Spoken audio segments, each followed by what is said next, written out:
What are you doing in my swamp?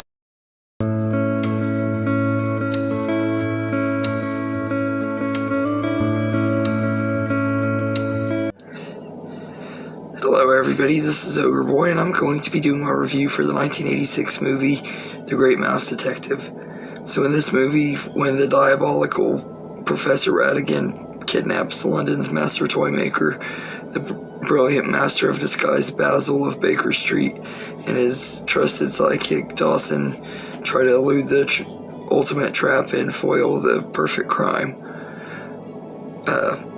So this movie is okay.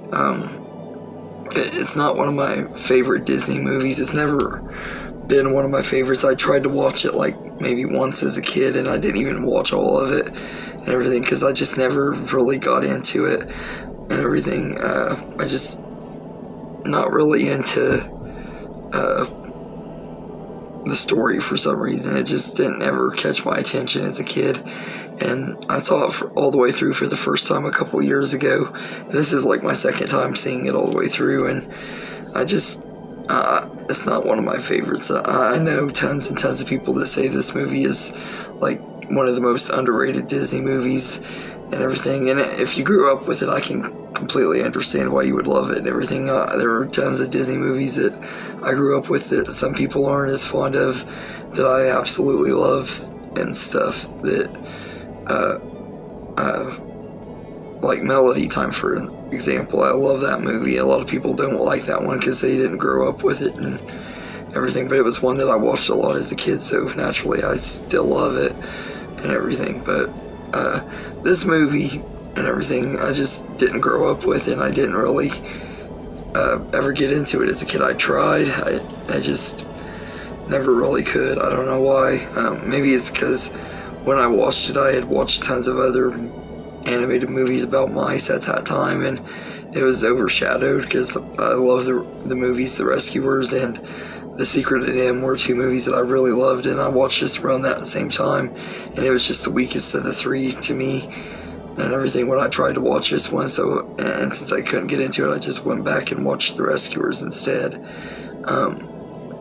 and everything. I think that's part of it too. When I was a kid, I just was more into other mice-themed animated movies at that time, and also the whole mystery type things. I wasn't really into mystery stuff as a kid, like detective stuff and everything, so it just wasn't really something that was really my cup of tea. But watching it now and stuff, I think it's an okay movie. It's not terrible and everything. It just isn't it still isn't really my cup of tea. But I will say that I love the villain of the movie, Ratigan.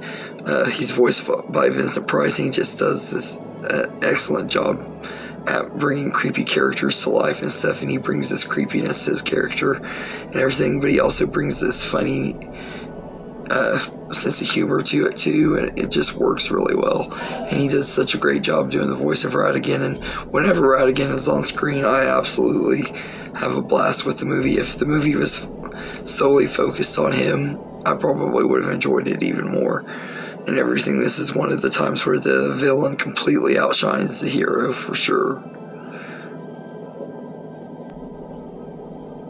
But Basil is a good enough villain and everything, so it's not too bad. I mean, he's a good enough main character. I mean, not villain. But Ratigan, he's a great villain, very underrated Disney villain.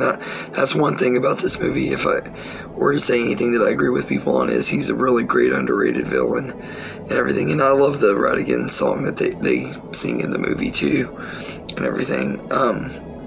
And it does have a pretty fun ending too. The big final fight with him and them and Ratigan and everything on Big Ben and stuff is a pretty cool fight scene, and a lot of fun, intense moments during that scene. So that was pretty cool, and the animation holds up pretty well.